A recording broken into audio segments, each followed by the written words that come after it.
बच्चों, इस वीडियो में हम पढ़ेंगे कूलाम का नियम। तो चूंकि हम जानते हैं कि आवेश दो प्रकार के होते हैं, धन आवेश और ऋण आवेश। और हमने प्रयोगों में पढ़ा है कि समान आवेशों में प्रतिकर्षण होता है तथा विपरीत आवेशों में आकर्षण होता है। तो इस आकर्षण एवं प्रतिकर्षण बल के परिमाण की गणना करने के लिए कूलाम ने एक नियम का प्रतिपादन किया। अपने प्रयोगों के आधार पर एक नियम का प्रतिपादन किया जिसे हम कूलाम का नियम कहते हैं। इस नियम के अनुसार उन्होंने बताया कि दो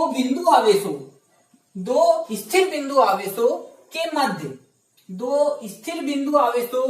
के मध्य लगने वाला आकर्षण या प्रतिकर्षण बल का परिमाण उन आवेशों के परिमाण के गुणनफल के अनुक्रमानुपाती तथा उनके बीच की दूरी के वर्ग के व्युत्क्रमानुपाती होता है।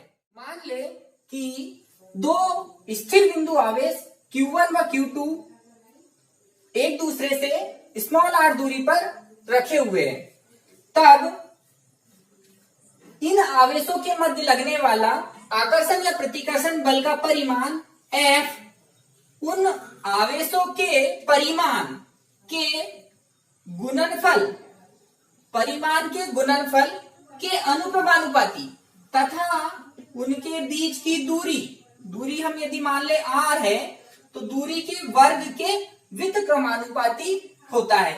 यही क्या है, कूलाम का नियम है। इसे हम समीकरण 1 नाम देते हैं, इसको समीकरण 2 नाम देते हैं। यहाँ पर दोनों अनुक्रमानुपाती चिन्ह है, अतः इसको मिलाकर हम लिख सकते हैं। तो समीकरण 1 व समीकरण 2 को मिलाकर लिखने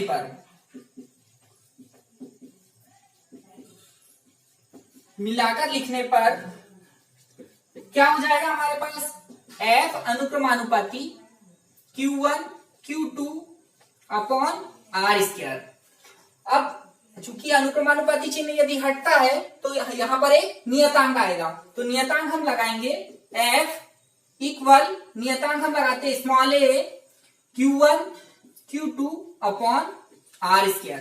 जहां a एक नियतांक है जिसका मान मापन की पद्धति तथा दोनों बिंदु आवेशों के मध्य स्थित माध्यम पर निर्भर करता है।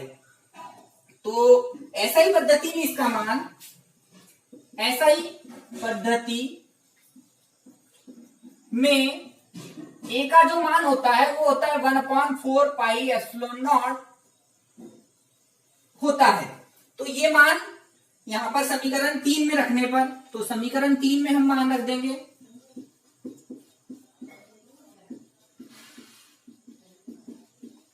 मान रखने पर तो हमें क्या मिल जाएगा, F इक्वल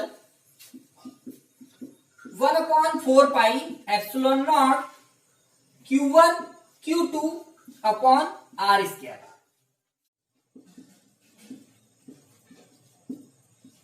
एप्सिलॉन 0 वायु की विद्युतशीलता है, एप्सिलॉन 0 वायु की विद्युतशीलता है। यदि दोनों आवेशों के मध्य वायु या निर्वात के स्थान पर कोई परावैद्युतांक माध्यम रखा हो तब एप्सिलॉन के स्थान पे एप्सिलॉन नॉट इंटू के यहां परावैद्युतांक माध्यम का परावैद्युतांक आ जाएगा।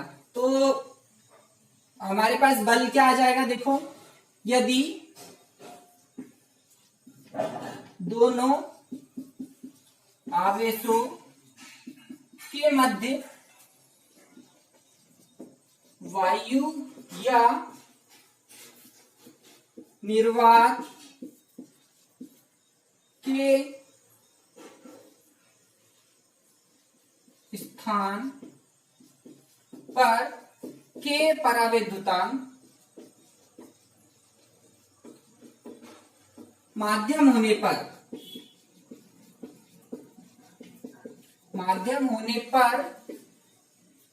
एप्सिलॉन क्या हो जाएगा, एप्सिलॉन नॉट या एप्सिलॉन जो हो जाएगा वो के गुना हो जाएगा। तो हमें मिलेगा क्या, बल F बराबर 1/4 पाई एप्सिलॉन नॉट के। Into Q1 Q2 upon r square. यहां पर जो 1/4 पाई एप्सिलॉन नॉट का मान होता है वो 1/4 पाई एप्सिलॉन नॉट का जो मान होता है वो 9 गुणित 10 की घात 9 होता है। और इसका यदि मात्रक हम लिखेंगे तो ये होता है न्यूटन मीटर स्क्वायर प्रति कूलाम स्क्वायर